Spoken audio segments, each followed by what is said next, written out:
y vamos a hablar sobre las grandes enseñanzas de Purim. Esto es lo que vamos a hacer. Vamos a estar en el libro de Esther, instruyéndonos, y de verdad que vamos a aprender un montón de cosas que nos van a ser útiles a nuestra vida cristiana. Porque tú sabes que la palabra de Dios, toda ella se cumple, ¿no? Toda ella se cumple. Todo lo que está en la Biblia tiene que estar allí para enseñarnos, para instruirnos, para capacitarnos, edificarnos, corregirnos también. Por eso la palabra de Dios es como una espada de dos filos. Tiene filo por arriba y filo por abajo. Y cuando llega a nuestra alma, cuando llega a nuestra mente, cuando llega a nuestro corazón, pues empieza a cortar, empieza a separar, dice la Biblia, intenciones del corazón que ni siquiera nosotros conocíamos. Porque quiero que sepas que tu mayor enemigo eres tú mismo. Porque no llegamos a conocer las intenciones de nuestro corazón hasta que venimos a la palabra de Dios, somos confrontados y entonces tenemos dos opciones. O nos humillamos y le pedimos perdón a Dios, o ignoramos, nos enorgullecemos y pasamos de todo lo que Dios nos ha dicho y seguimos tropezando en la misma piedra. Yo espero que aquí seamos todos humildes para recibir la palabra de Dios. Bueno, pues Purim, vamos con la fiesta de Purim. Purim significa en hebreo echar suertes. Di conmigo, echar suertes. ¿Y por qué ese nombre tan curioso para una festividad que tiene que ver con Dios? Bueno, en el libro de Esther, ahí en tu Biblia puedes buscar en el capítulo 3, versículo 7, se nos cuenta que Amán, que era un enemigo de Israel, Amán hizo una suerte, hizo algo como una especie de sorteo para ver cuándo iba a atacar a los judíos que vivían a lo largo de las 127 provincias del imperio persa. Era un hombre que odiaba a los judíos y ideó un plan, como vamos a descubrir en el día de hoy. Entonces esa suerte tocó en el día 14 del mes 12 del calendario bíblico. El mes 12 del calendario bíblico es el mes de Adar. No tiene nada que ver con diciembre, porque ahora lo explicaremos un poquito más adelante. Y bueno, pues eso pasó en nuestro calendario.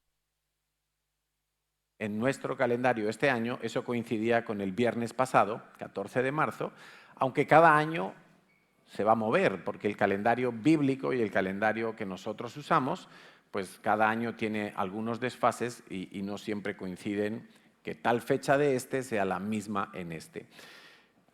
Bueno, la providencia de Dios hizo que ese exterminio planificado para los judíos no se produjera, y con motivo de ese giro, los judíos decidieron hacer una conmemoración de lo que ocurrió en ese día, y a eso le llaman la fiesta de Purim. Algunos, y quizá algunos hayáis podido ver que la fiesta de Purim, algunos le dicen el carnaval judío o el carnaval de Israel. No, no tiene nada que ver con la fiesta de carnavales. Lo que pasa es que el carnaval que se celebra en nuestros países, pues es, bueno, que espero que tú no hayas celebrado, por cierto, y que espero que no hayas ni siquiera llevado a tus hijos al colegio ese día a participar de una fiesta como esa, que tiene una carga espiritual, ciertamente. Pero bueno, no tiene nada que ver, no es ningún carnaval, es una historia bíblica y es una historia en la cual Dios quiere que aprendamos muchas cosas. Te decía antes que hay un calendario bíblico. El calendario bíblico también tiene 12 meses, son meses de 30 días, en algunos casos 29 días, en algunos meses, y empiezan, el primer mes es el mes de Nisán. Estamos a punto de comenzar el mes de Nisán, de acuerdo en nuestro calendario, será el 30 de marzo. ¿Cuándo Dios dijo que ese iba a ser el primer mes según el conteo que Dios hace de los años? Bueno, pues se lo dijo a los israelitas en Éxodo 12, versículos 1 y 2. Dios le dice a Moisés, dile a todo el pueblo de Israel que a partir de ahora el primer mes del año, para vosotros contar los años y tener en cuenta las fiestas bíblicas, será el mes de Nisán. En nuestro calendario, el mes de Nisán casi siempre corresponde con marzo, a veces abril. Este año, el primer día del mes de Nisán será el domingo 30 de marzo. A partir de ahí, ya sabéis, estaremos pendientes de dar toda esa enseñanza, pues vienen las fiestas bíblicas de la primavera. A partir del día 14 de Nisán empieza la fiesta de Pascua, que continúa con la fiesta de panes sin levadura, que dura una semana, y dentro de esa semana pues está la fiesta de las primicias de la cebada, y después 50 días está la fiesta de Pentecostés. Todas esas 4 fiestas son fiestas que Dios nos ordena recordar año tras año. No solo a los israelitas. Dios dice que esas fiestas son suyas. Evidentemente se las dio a los israelitas. Tampoco podemos decir que los 10 mandamientos son de los israelitas, ¿no? No, eso es la ley de los israelitas. No, son mandamientos de Dios. Entonces las fiestas también son de Dios y así está especificado. Y en su momento las vamos a estudiar. Bueno, todas esas fiestas de la primavera, que comienzan ahora a finales de marzo, tienen que ver con la primera venida de Jesucristo. Digamos que todo lo que hablaban esas fiestas respecto al futuro profético ya se cumplió con la venida de Jesús, muriendo en la cruz, resucitando, ascendiendo a los cielos y enviando al Espíritu Santo en el día de Pentecostés. Pero también hay otras fiestas, que son las del otoño. Y las fiestas del otoño tienen que ver con la segunda venida de Cristo, porque Cristo va a regresar a buscar a su iglesia, de lo cual hablaremos en aquel tiempo presente. Entonces, ¿qué nos enseña Purim? Pues Purim tiene muchas y grandes enseñanzas para nosotros. Algo curioso del libro de Esther, que es donde se relata en estos 10 capítulos de Esther, es donde se nos cuenta todo lo que aconteció en este momento. Y algo curioso es que el libro de Esther es el único libro de toda la Biblia donde no se menciona a Dios. Nunca, ni se dice Dios, ni se dice Señor, ni se dice Jehová, ni se dice Yahweh. No se nombra a Dios. Ahora, ¿habéis visto esos memes que dicen dime tal cosa sin decirme tal cosa? ¿No? Bueno, pues este libro podría ser un buen ejemplo para decir dime que Dios ha hecho un milagro sin decirme que Dios ha hecho un milagro. Este es el libro de Esther, ¿no? Bueno, todo comienza, nos empieza poniendo en contexto con el rey Asuero. El rey Asuero, históricamente, se cree que era el rey Jerjes I, dentro del imperio persa, y este rey pues tenía mucho dinero y era muy ostentoso, y entonces, al estilo de las fiestas que se hacen en Hollywood, él hizo una fiesta que duró 180 días, 6 meses, que me imagino que acabaron destrozados después de estar bebiendo vino y comilonas durante 6 meses. Él reunió a los príncipes de todas las 127 provincias, gobernadores, todos los poderosos que estaban a su servicio y bajo su autoridad, e hizo un banquete en la capital de su reino, que la capital era Susa. Y allí mostró toda su gloria, mostró todo su esplendor, presumió de todo lo que tenía. Y después de eso, a continuación, hizo otro banquete, otra fiesta que duró 7 días. Y a esa fiesta invitó a toda la población de la capital. Y dijo, mira, no es obligatorio que bebáis, pero que sepáis que hay barra libre. Poneros de vino hasta arriba. Y la gente bebía en vasos de oro. Bueno, eso era un derroche impresionante porque el tipo estaba mostrándole a todos que él era un rey poderoso.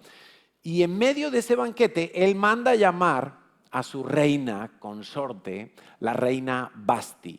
Y la reina Basti desobedece y no quiere presentarse al lado del rey. Él quería presumir de esposa guapa, con su corona, con sus trajes y quería presumir de mujer. Y la mujer le dijo, yo no soy un maniquí, yo no soy un objeto, yo no me presento a ese banquete. Y el tipo se cogió un cabreo del 14, se enfadó muchísimo y Y dijo bueno, ¿qué voy a hacer yo en medio de toda esta situación, ¿no?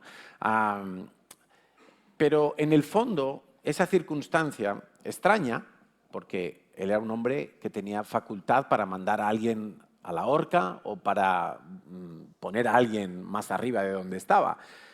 Toda esa circunstancia en verdad era algo que Dios estaba teniendo en cuenta para salvar a la nación de Israel. ¿Tú sabes que hay algo que le preocupa a Dios hasta el día de hoy?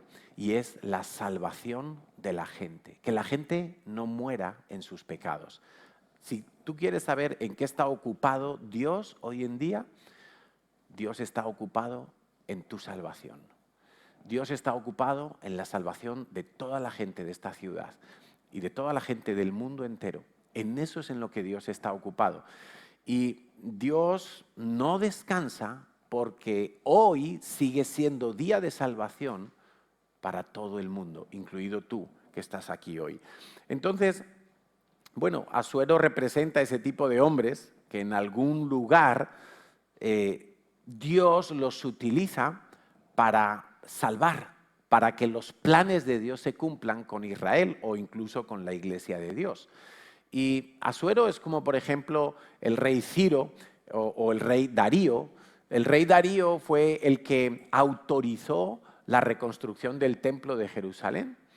El rey Ciro fue el que emitió el decreto que daba por finalizado el cautiverio de los judíos que fueron transportados por Nabucodonosor desde Judá hasta Babilonia, tal como había profetizado Jeremías. Entonces llegaba el tiempo de cumplirse los 70 años y Dios tuvo que despertar. Dice la Biblia que Dios despertó a Ciro, el rey de Persia, para promover la vuelta de los judíos a Jerusalén y que no volvieran con las manos vacías, sino que volvieran con todo tipo de bienes y de todo lo necesario para reconstruir sus ciudades. O sea, que Dios, independientemente de la moralidad de estas personas, Dios es capaz de usar a gente poderosa de la tierra para bendecir a su pueblo y llevar a cabo sus planes. Y personalmente creo que Donald Trump es uno de esos tipos. Se le acusa de que si estaba con una prostituta, que si la sobornó, que si no sé cuántos. Nadie va a defender aquí la moralidad de ningún personaje público. No nos toca a nosotros hacerlo, además. Pero sin duda, Dios levanta un hombre como él para apoyar a la nación de Israel, aparentemente de manera incondicional. ¿Qué tiene que vigilar Israel? Pues que no le pase como en el tiempo de José, que José buscó refugio para él y su familia con el faraón, y al principio les fue muy bien, pero ya sabemos, como nos cuenta la Biblia en el libro de Éxodo, que luego todo se torció porque vino otro faraón y otro faraón, hasta que llegó uno que ya no sabía por qué estaban los israelitas allí en la tierra de Gosén, y dijo: estos lo que hay que hacer es exigirles que paguen más impuestos, que trabajen más horas, etc. Lo que había sido una bendición y plan de Dios en un principio, luego resultó ser una dificultad terrible para el pueblo de Israel y Dios los tuvo que liberar. Entonces, tengamos en cuenta que Asuero, independientemente de que era un hombre pagano que adoraba a otros dioses, pero Dios puede usar gente así para bendecirte a ti. Dios puede usar a una persona atea, Dios puede usar a una persona idólatra, Dios puede usar a una persona que está en autoridad sobre ti para llevar a cabo los propósitos de Dios en tu vida.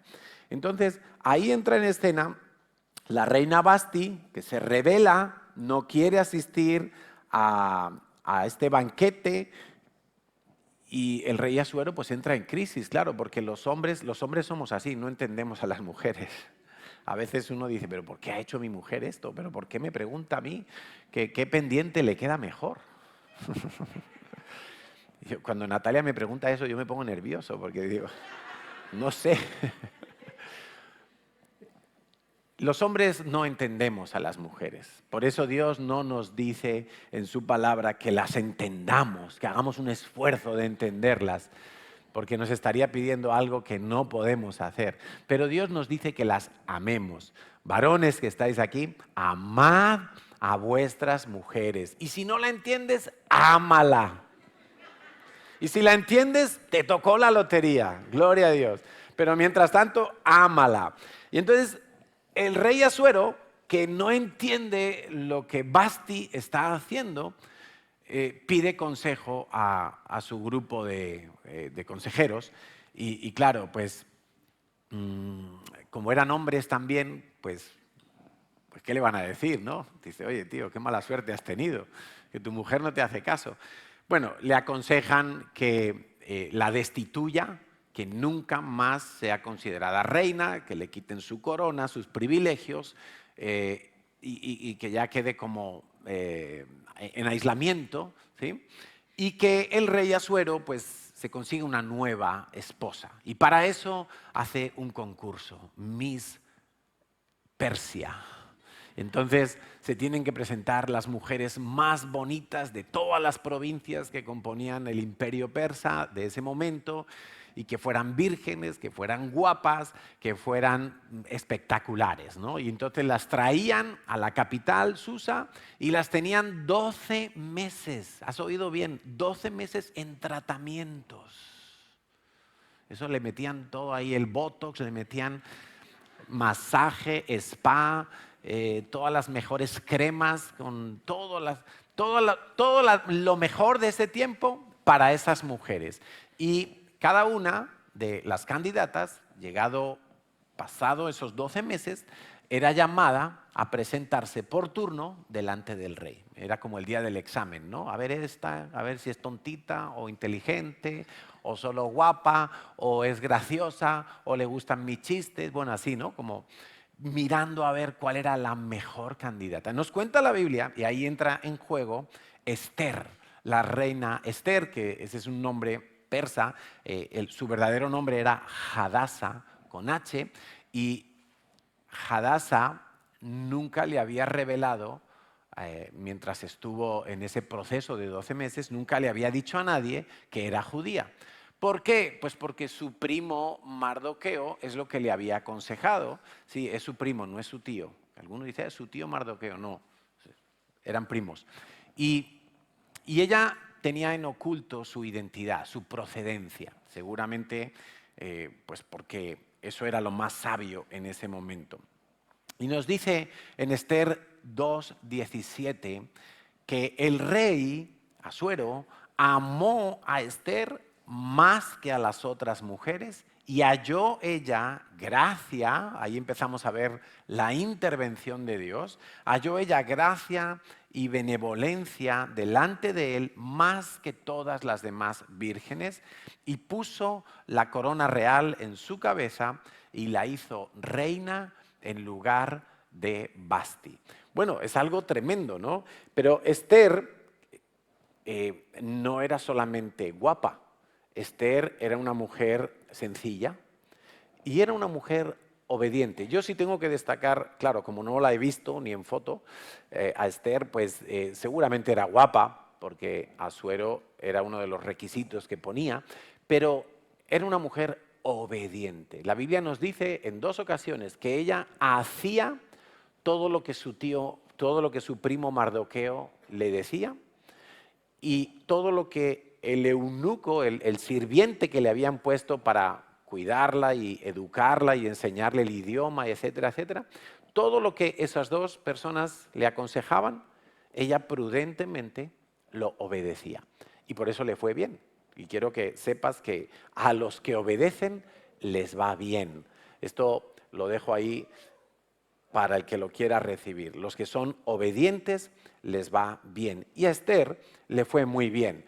Hadasa fue elegida reina en lugar de Vasti. Y una vez más vemos cómo Dios está ensamblando las piezas, colocando personas claves en lugares claves, en los momentos claves, porque esas personas iban a necesitar más adelante ejecutar el plan de Dios, ser valientes y hacer todo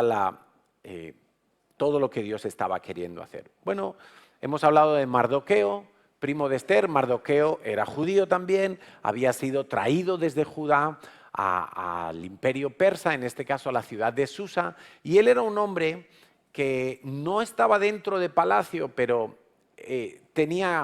se movía bien cerca de la gente influyente de palacio. Tenía allí contactos y se enteraba de muchas cosas y era sabio, era prudente. Él tampoco le había dicho a nadie que era judío. Y un día se da cuenta de que hay dos tipos sirvientes del rey que están maquinando una conspiración para matar al rey Asuero. Y cuando él se da cuenta de eso, habla con su prima, le manda un recado, porque la gente no sabía que Mardoqueo y Esther eran primos, le manda un recado con un mensajero y le dice, oye, habla con el rey y dile que fulanito y menganito le van a crujir, entonces que se ponga las pilas. Bueno, evidentemente todo eso pasa, el rey se da cuenta, apresa a estos dos traidores y los sacan. Entonces, bueno, y toda esta situación en la que Mardoqueo avisa y el rey es librado, queda anotada en las crónicas, en los libros de las cronologías de todos los hechos que sucedían en este imperio. Bueno, y eso queda ahí anotado. Más adelante vamos a ver que Dios usa esa anotación también en medio de lo que él quería hacer. Mardoqueo tenía una convicción muy fuerte de que él no debía arrodillarse delante de Amán. ¿Por qué? Porque Amán, nos dice el libro de Esther, que era agageo. Agageo viene de Agag, aquel rey amalecita que fue un enemigo malo contra Israel y que causó tantos problemas a Israel. Entonces, Mardoqueo, a pesar de que la ley vigente decía que todo el mundo se tenía que arrodillar ante Amán, que era como la mano derecha, era como el primer ministro del reino, pues Mardoqueo no lo hacía. Y eso enfurecía mucho a Amán, y este hombre empezó a hablar en contra de Mardoqueo, empezó a cocinarse ahí toda una situación muy peligrosa contra Mardoqueo, y no solo contra Mardoqueo, sino contra todos los judíos, porque ya llegó el momento en que se supo que Mardoqueo era judío. Bueno, y en medio de esa situación, ¿qué aprendemos? Bueno, pues que esa convicción de Mardoqueo, ese espíritu radical, ese espíritu que quería por encima de todo agradar a Dios, pues le causó muchos problemas. Y quiero que sepas que en la vida cristiana, si tú quieres agradar a Dios, yo te garantizo hoy que se van a levantar enemigos, se van a levantar perseguidores, se van a levantar gente que te critique, gente que no le guste tu comportamiento, tus decisiones, tu posición, gente que te va a decir, ¿tú qué haces? ¿Tú por qué no? ¿Tú por qué sí? ¿Tú por qué vas a la iglesia? ¿Tú por qué das tu dinero? ¿Tú por qué oras? ¿Tú por qué ayunas? ¿Tú por qué tienes que ir el domingo? Y te van a empezar a meter caña, y tienes que estar preparado para saber que eso es así. Si alguien te predicó otra cosa, no. Jesús dijo a sus discípulos, en el mundo, ¿dónde vivimos? Barcelona es del mundo, ¿no? Los que me están viendo desde casa, Barcelona es del mundo, y donde tú estás es del mundo. Pues en el mundo vamos a tener aflicción, vamos a tener problemas por causa de nuestra fe. Si tienes problemas por otra causa, es decir, porque robas, porque mientes, porque haces cosas indebidas, eso ya es otra cosa. Eso ya no va a ser aflicción, eso ya va a ser castigo. Te colocas fuera de la ley, pues vas a ser castigado. Pero si tú eres un fiel discípulo de Cristo, tú vas a tener aflicción. Vas a tener aflicción. No lo dudes ni por un momento. Ese libro del que comentaba Emma, que me estoy leyendo y que habla de los mártires, pues es un relato de cómo toda la gente que en un momento dado se da cuenta que la religión oficial no decía la verdad porque excluía la Biblia. Y en lugar de la Biblia, que se puso en un segundo plano, se pusieron los mandamientos de hombres. Entonces, cuando la gente a lo largo de la historia, gente culta, gente que, porque en aquel tiempo no todos sabían leer y no todos tenían acceso a ejemplares de textos bíblicos, pues gente que sí tuvo acceso y que fue movida por Dios y se dio cuenta que lo que decía el texto no era lo que predicaba la iglesia oficial. Y entonces empezaron a levantar su voz, empezaron a decir, no, yo no creo que el Papa sea infalible, por ejemplo. Infalible quiere decir que si el Papa habla, nunca se equivoca. Pues, ¿dónde dice eso la Biblia? No lo dice. Entonces, hubo gente, algunos creían que en el pan y el vino literalmente eran el cuerpo y la sangre de Jesús. Y algunos dijeron, no, eso no está en la Biblia.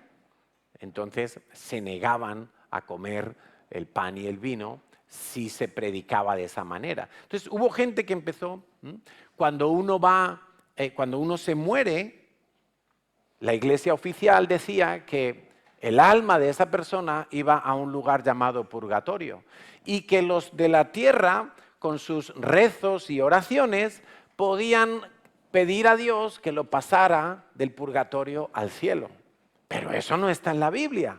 La Biblia dice todo lo contrario, que en el momento en que uno cierra sus ojos aquí en la tierra, está destinado eternamente o al cielo o al infierno. No hay más. Eso es lo que dice la Biblia. Entonces, bueno, cuando la gente se empezó a dar cuenta que había muchas incoherencias, muchas contradicciones, lo que hoy llamaríamos herejías, pues empezaron a alzar su voz. Pero claro, los que tenían el poder, los que dominaban la situación, no se querían quedar callados y quietos frente a esas voces que se levantaban. ¿Y sabes qué empezaron a hacer? Matarlos. Matarlos en hogueras, matarlos con decapitación, matarlos en la horca y en algunos casos matarlos salvajemente, atarlos a la cola de un caballo y darle al caballo que corra hasta que la persona se muera de golpes, tirarlos a un río de aguas fuertísimas para que se ahogaran, o sea, cosas muy terribles. Niños, mujeres embarazadas, ancianos, gente inválida, de todo tipo y condición, no perdonaron a nadie. Y lo que me maravilla de esa gente, lo que más me maravilla de esa gente que defendía su fe hasta el momento de morir. Y decían cosas que te sobrecogen el corazón. Porque hasta el último momento, antes de ejecutarlos, siempre venía algún obispo o alguna autoridad eclesial del momento y les daba la oportunidad de retractarse y de volverse a los santos, de volverse al Papa, etcétera, etcétera. Y ellos decían, no, yo valoro más mi alma, que es eterna, que mi cuerpo, que es temporal. Imagínate. En algunas ocasiones iban a quemar en la hoguera a más de una persona y pues había alguno que a lo mejor entraba un poco en pánico y se asustaba y entonces el de al lado, que estaba como más sereno y más confiado en el Señor, le decía, tranquilo, hermano, esta noche cenamos con el Señor. Y estaban prendiendo la candela debajo de sus pies. Iban a morir quemados en un momento. En otra ocasión, un hombre que va a ser quemado y traen delante de él a su mujer y a sus 3 niños pequeños. Y en aquella época una mujer que quedaba viuda, estamos hablando años 1450, 1500, 1550, en aquellos siglos cuando una mujer quedaba viuda, quedaba en una condición muy precaria, aunque fuera joven. O sea, era muy difícil su supervivencia. Entonces traían a la mujer y a los niños pequeños y le decían al hombre, ¿quieres retractarte? ¿Estás a tiempo? Mira que tu mujer y tus hijos van a morir de hambre en poco tiempo si tú no estás para trabajar para ellos. Y ese hombre contestaba, el mismo Dios que me va a recoger ahora cuando muera va a cuidar de ellas y de ellos. Eso es fe. Eso es una convicción tremenda, ¿no? Ahora, no todo el mundo está dispuesto a sufrir por causa del Evangelio. Hay un aspecto de la vida cristiana y es el sufrimiento. Haciendo bien las cosas, agradando a Dios, viviendo rectamente delante de Dios y tener que sufrir por causa del Evangelio. No nos gusta ninguno. De hecho, quisiéramos que ninguno de nosotros tuviéramos que padecer algún tipo de sufrimiento de este tipo y por esta causa. Pero así es, a veces hay sufrimiento. Jesús sufrió por nosotros y Él hizo todo perfecto. Y nosotros estamos llamados en algún momento de nuestra vida, si hacemos las cosas bien, también vamos a tener algún tipo de aflicción. Yo te lo digo no para asustarte, todo lo contrario, para que no te asustes en aquel día. Para que en aquel día no digas, Dios me ha fallado, esto no estaba en la Biblia, esto ¿por qué me pasa? Te pasa porque estás agradando a Dios y hay un mundo espiritual que quiere destruir tu vida, que quiere dañar lo que Dios quiere hacer a través de tu vida santificada y consagrada para Dios. Por eso pasa.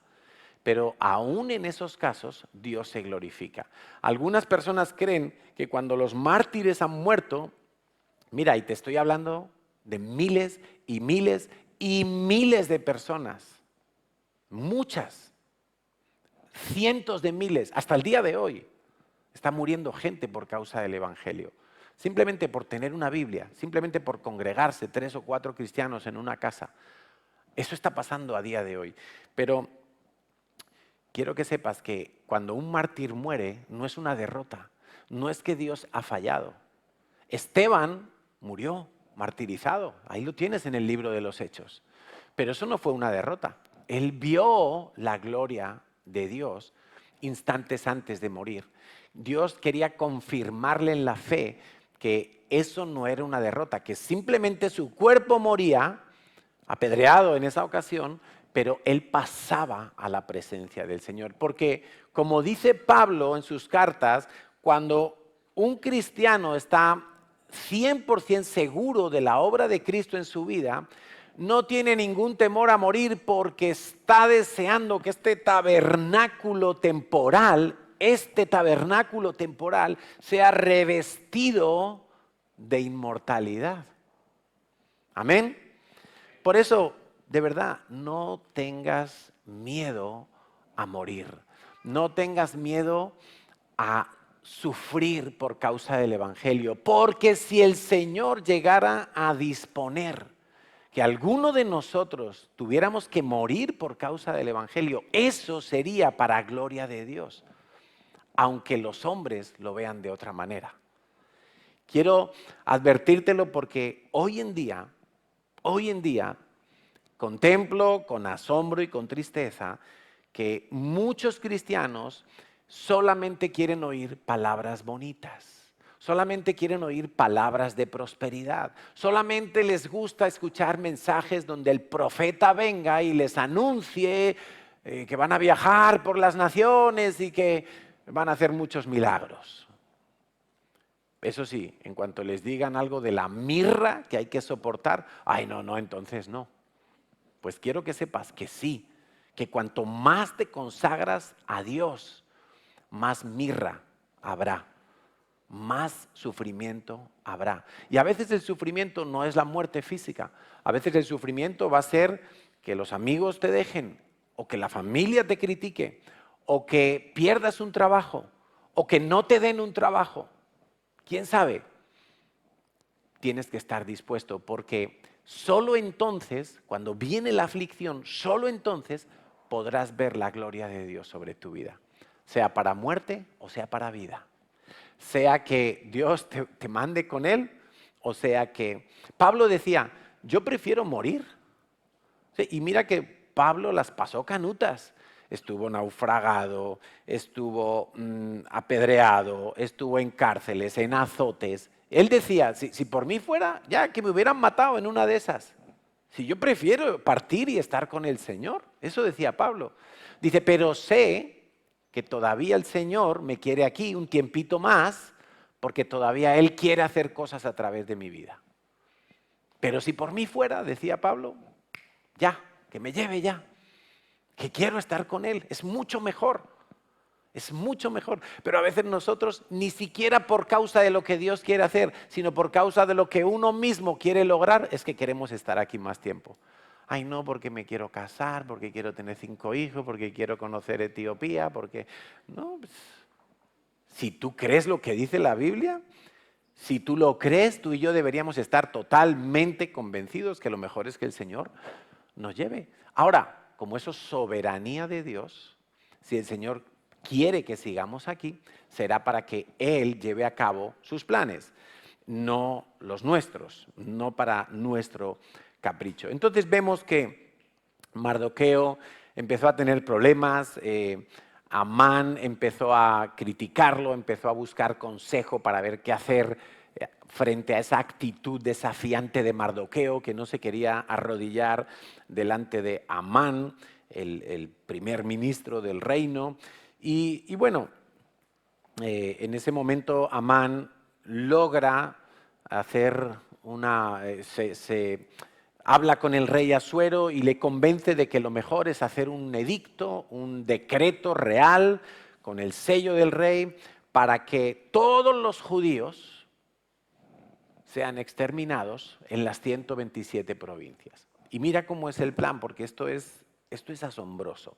Entonces, claro, él cuando ya consigue el permiso del rey, pues él echa suertes, no sé qué método usaban para echar suertes, pero sale que el mes 12, en el día 14 de ese mes, todos los habitantes de Persia podrían ir a por sus vecinos judíos y matarles como bien les pareciera, exterminarlos a todos, y no solo eso, quedarse con todos sus bienes. El que tenía ovejas, el que tenía un negocio, el que tenía oro, el que tenía propiedades, me lo quedo. Yo le mato, yo me lo quedo. Claro, el pueblo estaba encantado, imagínate. O sea, si mato a mi vecino y encima me quedo con su casa, me quedo con su negocio, me quedo con sus ovejas, me quedo con su... Oye, pues esto pinta muy bien. Bueno, y entonces quedan así. Además, Amán le dice al rey Asuero, mira, cuando firmes esta ley, yo me voy a encargar de que venga una gran cantidad de dinero a tu tesoro particular. Tú también vas a ser mucho más rico. Claro, Asuero dice, adelante, ejecuta tu plan, porque esos judíos son muy malos y hay que quitarlos de en medio de este territorio.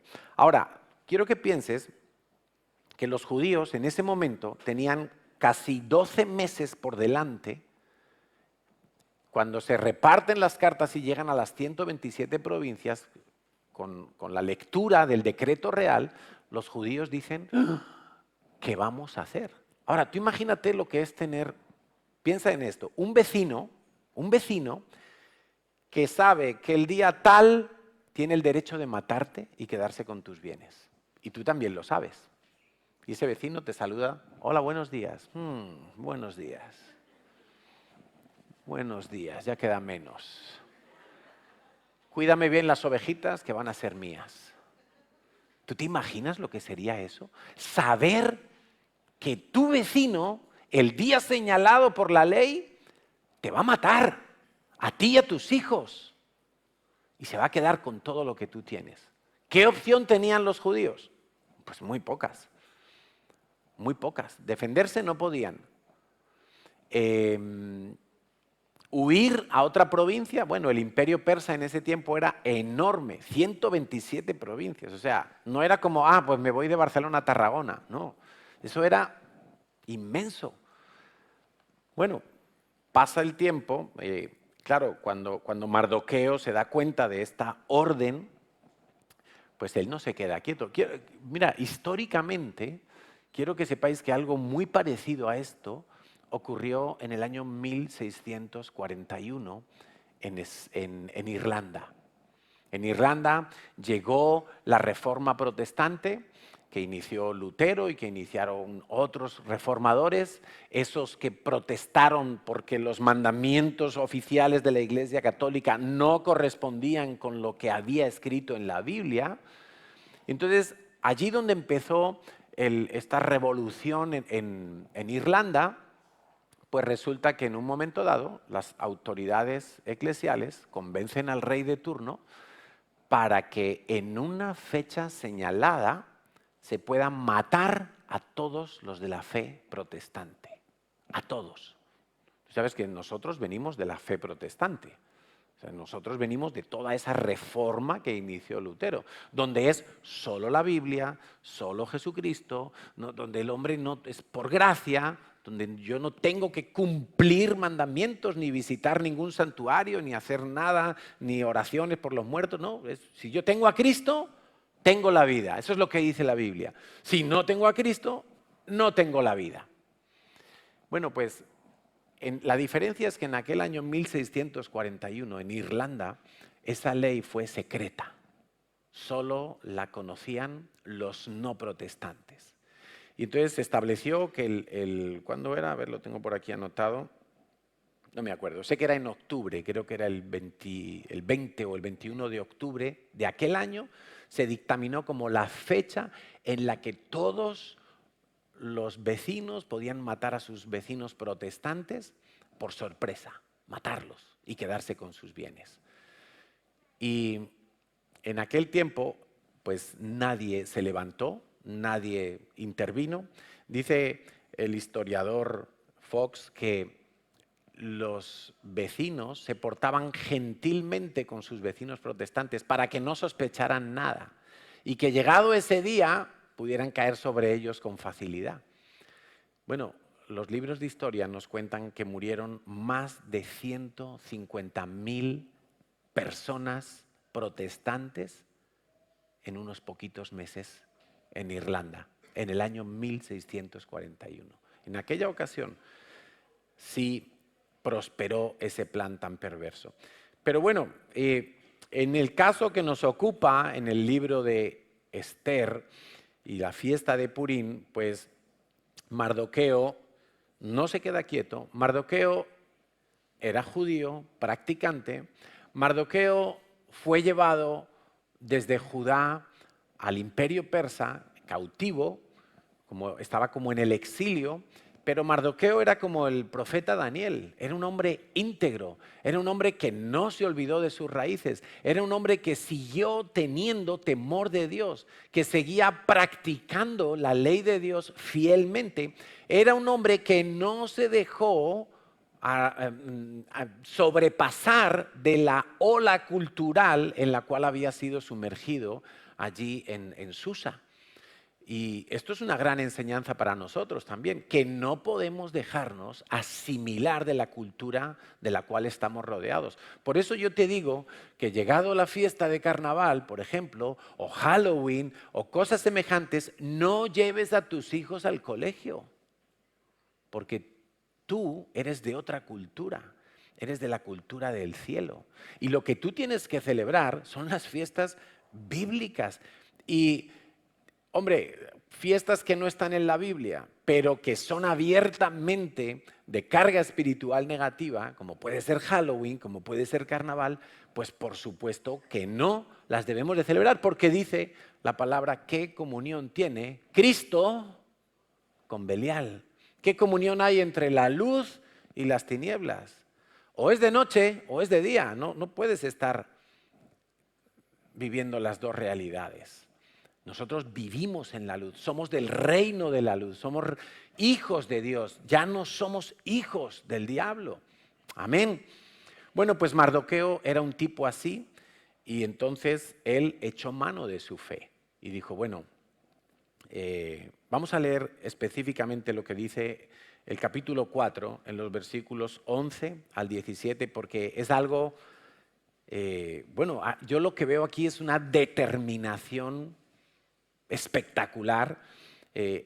Veo un hijo de Dios que no se queda quieto frente al peligro, que sabe lo que hay que hacer y que se pone a hacerlo esperando la salvación de Dios.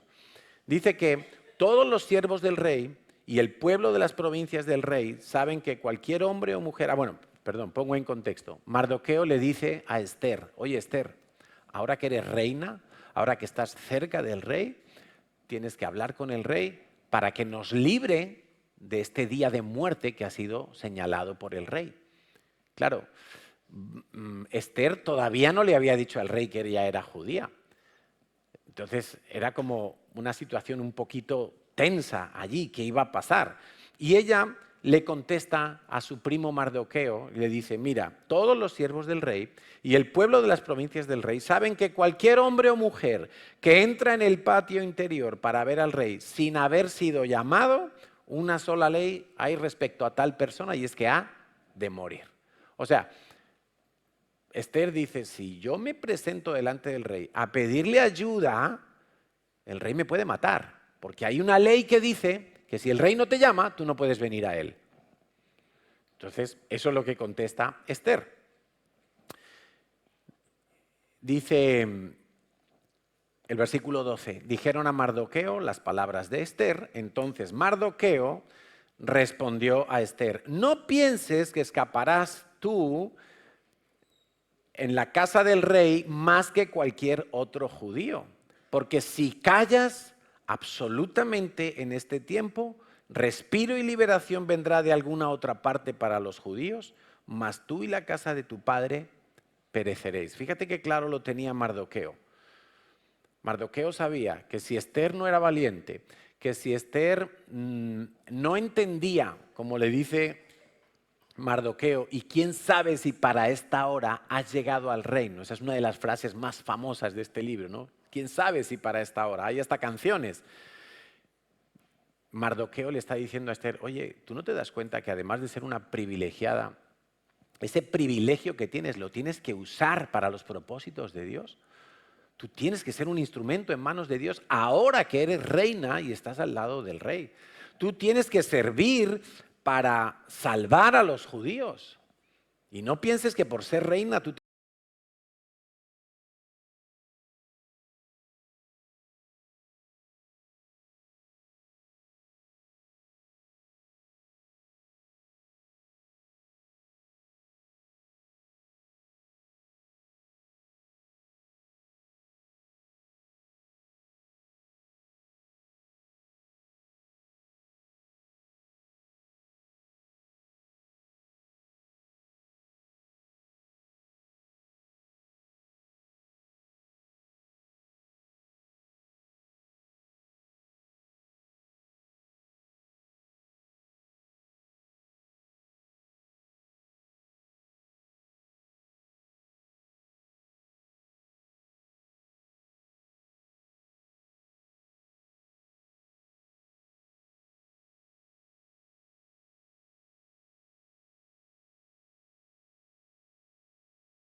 Entonces Mardoqueo fue e hizo conforme a lo que le mandó Esther. ¿Qué hicieron? Ayunaron 3 días. Mardoqueo y todos los judíos que había en la capital se pusieron de acuerdo y ayunaron, ayunaron, ayunaron. 3 días, noche y día, sin comer ni beber.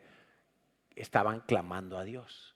Estaban durante 3 días angustiados. Dice la Biblia que en esos días los judíos lloraban, los judíos se lamentaban, los judíos se humillaron, los judíos ayunaron y clamaron a Dios. En aquel tiempo los que ayunaban se vestían de cilicio, se echaban ceniza en la cabeza. Era como diciendo, lo estoy pasando mal, necesito que Dios me ayude. Estaban todos en un mismo sentir, buscando que Dios hiciera algo sobrenatural. Sabían que lo único que podía rescatarles de esa orden de exterminio era que Dios interviniera de alguna manera. Y aquí yo también aprendo algo que a veces no nos entra a todos en la cabeza. Y es que a veces pedimos a Dios milagros y pareciera que el único milagro posible es que venga un ángel del cielo y haga lo que tú tienes que hacer en el nombre de Dios.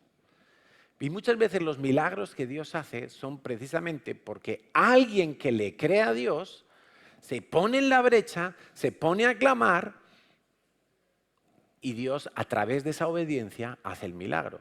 Entonces, estoy seguro, por ejemplo, que tú le habrás dicho a Dios, Señor, salva a mi familia. ¿Cuántos han hecho esa oración alguna vez? Señor, salva a mi familia, salva a mi familia. Muy bien. ¿Y qué quieres? ¿Que venga un ángel y les hable?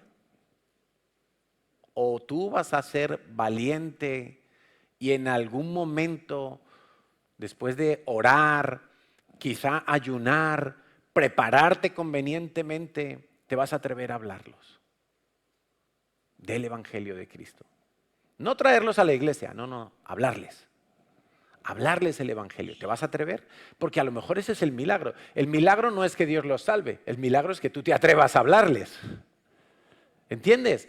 El milagro de que Dios salvara a los judíos, claro, podríamos pensar, oye, pues que los haga invisibles ese día y así los vecinos no los matan. Bueno, eso hemos visto muchas películas de Hollywood. Y Dios lo podría hacer, pero Dios estaba pensando en otra cosa.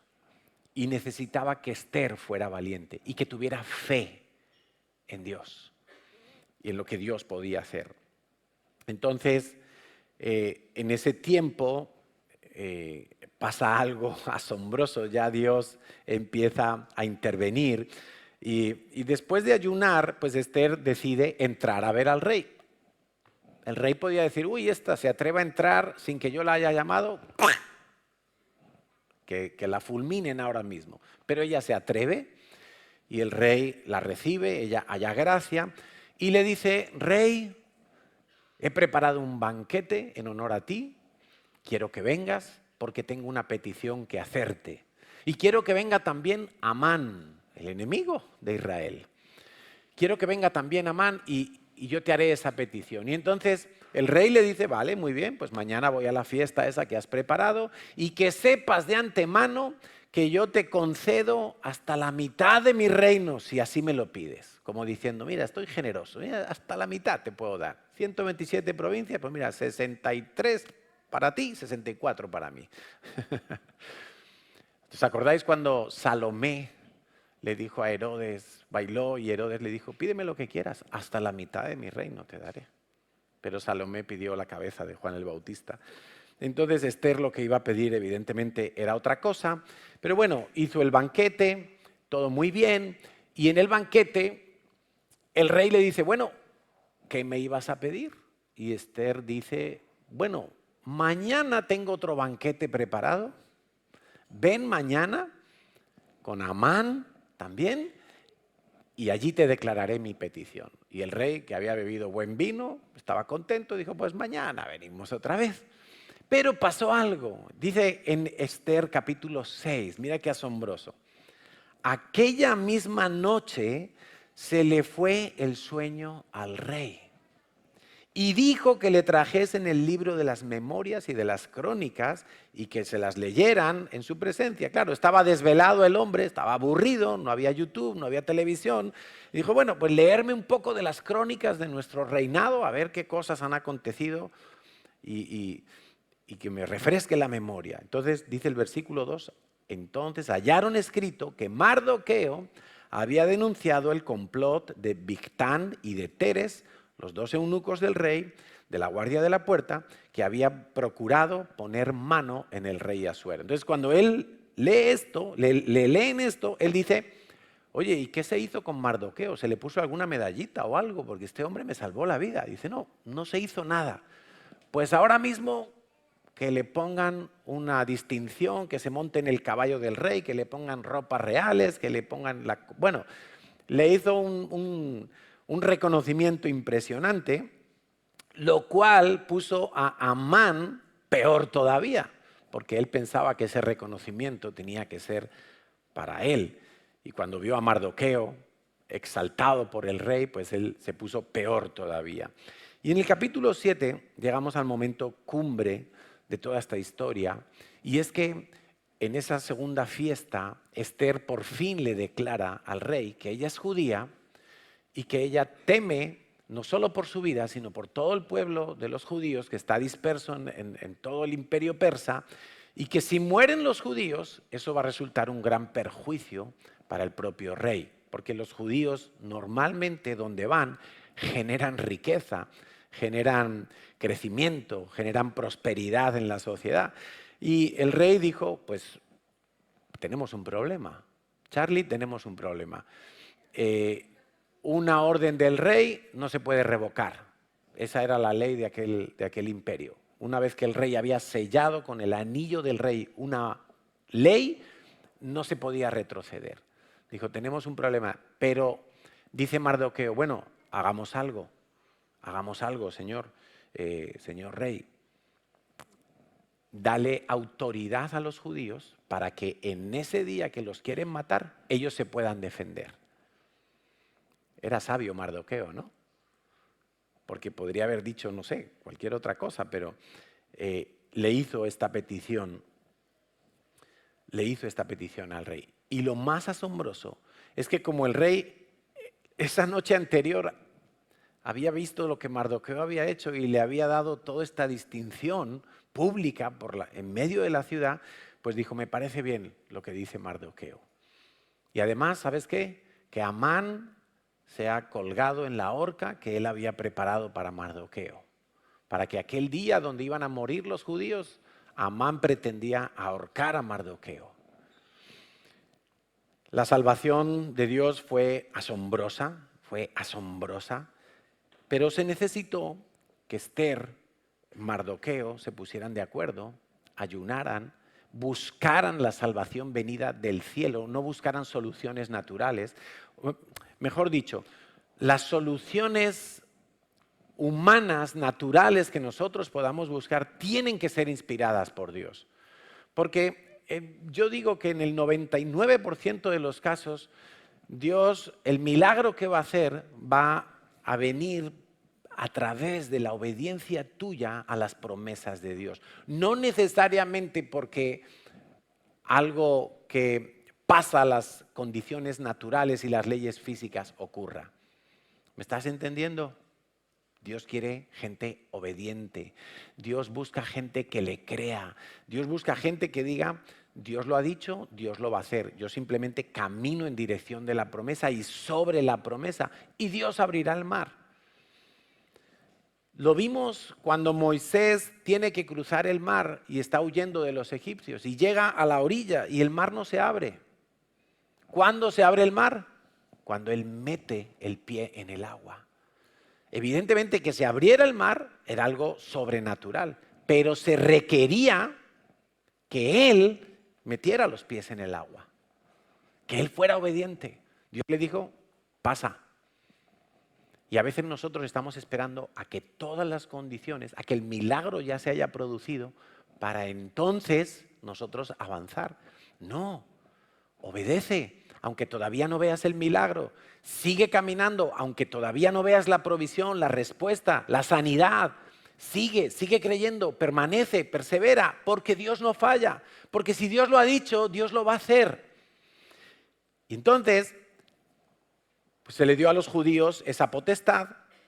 Nos dice en Hechos 8:17, en cada provincia y en cada ciudad donde llegó el nuevo mandamiento del rey, los judíos tuvieron alegría y gozo y banquete y día de placer, y muchos, esto es curiosísimo, muchos de entre los pueblos de la tierra se hacían judíos.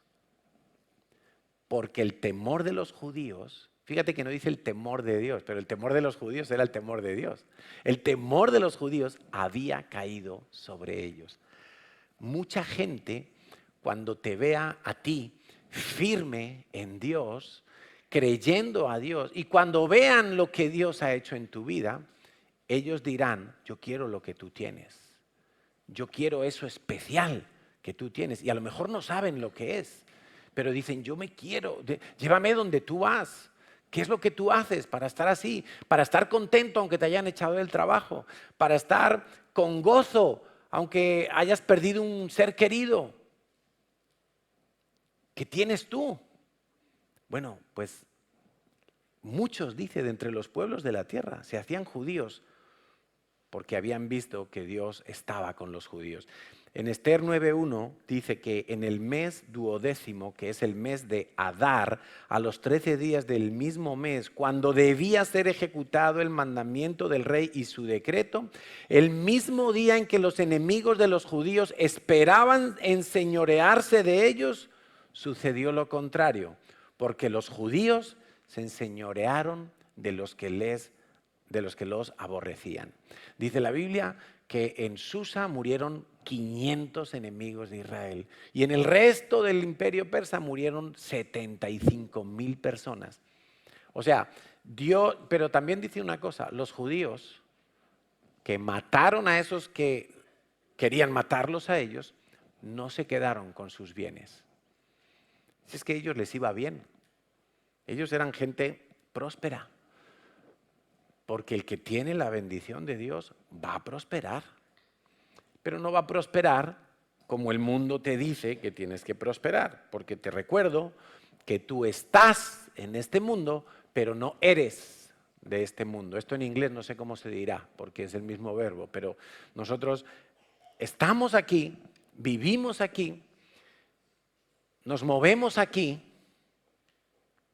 pero somos del reino de los cielos. No somos de este mundo. Dios no solo te libera del peligro, Dios destruye a tus enemigos. Y Satanás quería hacer lo mismo contigo. Satanás, desde antes de tu nacer, Satanás ha querido destruirte. Satanás ha querido anular el consejo de Dios en tu vida. Satanás ha querido llevarte por un camino diferente al camino de la justicia y de la rectitud en Cristo Jesús. Pero Dios dice que Satanás ya está derrotado. El fin de Satanás ya está decretado. Dice en Apocalipsis capítulo 10, 20:10, que Satanás será finalmente echado en el lago de fuego y en el lago de azufre. Y el final para los que están en Cristo también está escrito en la Biblia y es lo que tú tienes que creer. El final para los que están en Cristo es vida abundante, vida eterna, es plenitud, es estar cara a cara con Dios, es estar para siempre con Dios, es no padecer enfermedad, es haber acabado con la maldición, es no tener más enemigos, es no sufrir ni una sola injusticia más. Ese es el fin para los que están en Cristo. Ese va a ser el final. Yo lo creo, yo no sé si tú lo crees, pero yo lo creo. Y el libro de Esther y la fiesta de Purim me sirve para recordar que cuando yo estoy en peligro, o mi nación está en peligro, o mi familia o mi iglesia está en peligro, yo tengo armas, yo tengo un Dios poderoso, yo tengo un Dios que me defiende, yo tengo un Dios que es capaz de darle un giro a las circunstancias. Yo sé que aunque la ley de los hombres venga contra mí en un momento dado y me quiera obligar a desobedecer la ley de Dios, yo puedo ser firme, puedo ser radical, porque Dios se va a encargar de respaldarme. Porque no soy yo el importante, es que es la ley, es la palabra de Dios, es el carácter de Dios lo que está en juego. Entonces, si en algún momento, mira, Pedro le dijeron, no prediques más en el nombre de Jesucristo. Y él dijo, mira, yo con todos los respetos, centurión romano y quien venga delante de mí, tengo que obedecer a Dios antes que a los hombres. Pero a veces nosotros, con tal de no tener problemas, con tal de estar aparentemente tranquilos, queremos obedecer todo lo que nos digan los hombres. Si eso incluye desobedecer a Dios, a algunos ni les importa. Pues no. Y la vida de Mardoqueo y la vida de Esther es un ejemplo de que merece la pena obedecer a Dios hasta la muerte. Ella dijo, si perezco, que perezca. Me da igual, Dios me recogerá. Si tengo que perecer por esto, que perezca, pero yo voy a creer a Dios hasta el final. Creer a Dios aunque al lado mío otros no lo crean o busquen soluciones diferentes. Yo voy a creer a Dios. ¿Tú a quién vas a creer? ¿Vas a creer a Dios? Bueno, entonces vamos a ponernos en pie y vamos a terminar orando.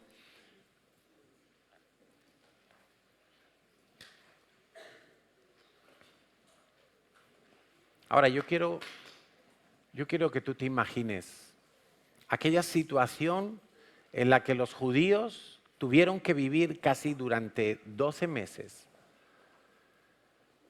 sabiendo que iba a llegar la muerte para ellos, que no tenían manera de defenderse hasta que Dios abrió una puerta.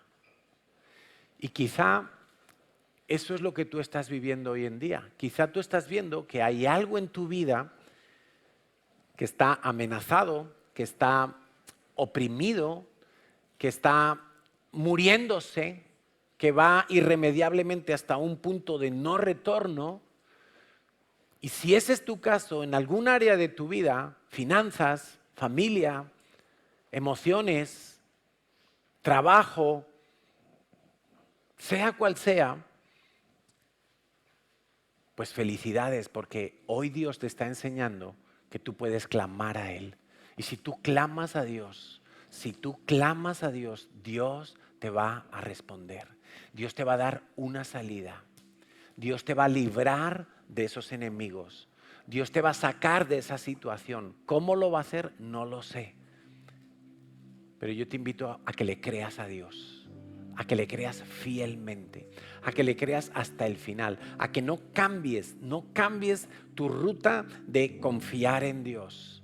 No cambies. Quizá te pones a confiar en Dios y alguien viene y te dice, tú eres bobo, tú lo que tienes que hacer es esto y aquello, y si te han robado, pues tú roba, y miente para salir de esto. No, créele a Dios, espera en Dios, vas a ver el milagro de Dios. Pero tienes que creerle a Él y obedecer a lo que Él te diga. Entonces vas a ver su salvación. Entonces vas a ver todo el poder de Dios en tu vida. La fiesta de Purim se celebra de año en año en Israel porque ellos saben que si no hubiera sido por aquel milagro, muy probablemente el pueblo judío se habría exterminado casi por completo. Pero Dios no quería. ¿Sabes por qué? Porque tenía que nacer el Mesías del pueblo de Israel, el Mesías que te salva a ti y a mí, Jesucristo. Porque tenían que guardar la palabra de Dios para que llegara hasta nosotros, porque a ellos les fue dada la ley y la tenían que conservar. Y algunas veces la conservaban aquí simplemente, porque no tenían otra manera, estaba prohibido.